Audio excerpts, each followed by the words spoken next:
Bonjour chers tous, que Dieu vous bénisse très abondamment. Eh bien, j'ai beaucoup de respect pour la jeune féminine.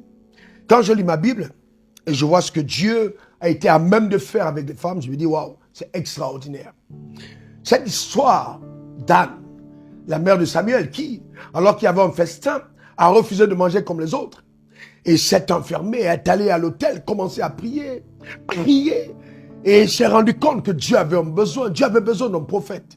Et elle avait besoin d'un enfant, un fils. Elle a fait un deal avec Dieu. Et par cette intercession, cette abnégation, elle était à même d'engendrer un homme comme Samuel, un prophète devant l'Éternel. Alors que la parole de Dieu se faisait rare à cette époque-là.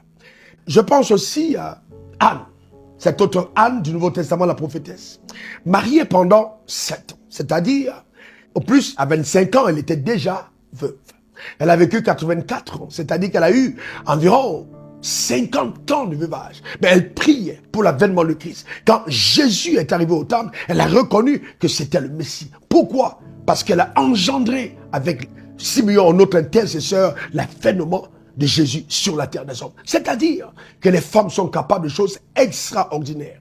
D'ailleurs, Jésus, racontant l'histoire de la femme qui était la veuve face au juge inique, dira: est-ce que quand je reviendrai sur la terre, je trouverai encore la foi? Cette femme a été capable d'incliner le cœur du juge qui ne craignait pas Dieu pour un verdict favorable à son égard. Qu'est-ce que Dieu n'est pas capable de faire quand une femme véritablement se tient à la brèche pour participer à ses desseins? Mais Satan le sait parce que Dieu a dit: la sémence de la femme écrasera ta tête. C'est pourquoi il combat véritablement l'émergence des femmes. Aujourd'hui, avec Internet, les femmes se sont réduites simplement à l'expression apparente, à la beauté corporelle, à la générosité de leur sein ou de leur arrière. Mais la femme a bien plus de valeur que ça, bien plus de valeur. On voit des femmes aller même mourir parce qu'elles essayent d'être apparemment belles. Alors Dieu attend de chaque femme qu'elle émerge, enfin spirituellement parlant, et qu'elle engendre les desseins de Dieu rattachés à sa vie. La femme a été conçue comme aide. La force et la puissance qu'il y a dans la femme, c'est quelque chose d'extraordinaire. Moi, je me pose une question. Où sont passées ces femmes? Elles sont où aujourd'hui? Eh bien, frère, tu veux te marier. Ce que tu recherches, c'est une belle femme.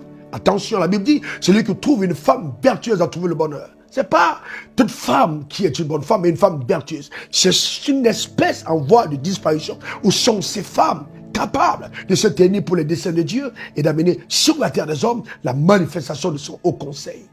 S'il te plaît, ma soeur, écoute-moi attentivement. Tu ne peux pas vivre exclusivement pour tes cheveux, pour tes ongles, pour tes habits, pour un portable. Il y a bien plus que ça. Eh bien, qu'on ne te réduise pas simplement en instrument sexuel. Que Dieu puisse, véritablement, de par la révolte de ton homme intérieur, compter sur toi comme ces femmes qu'on cherche.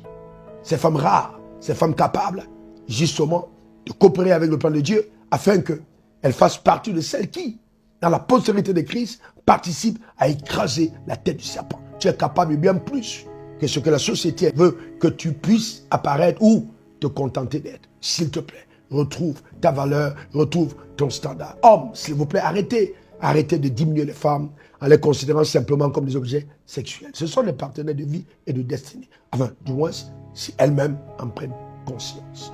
Que Dieu vous bénisse abondamment. Nous cherchons ces femmes. Où sont-elles? Où sont ces femmes?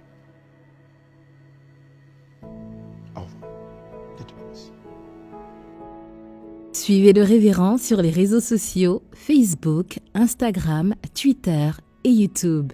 Et suivez-nous en scannant le QR code.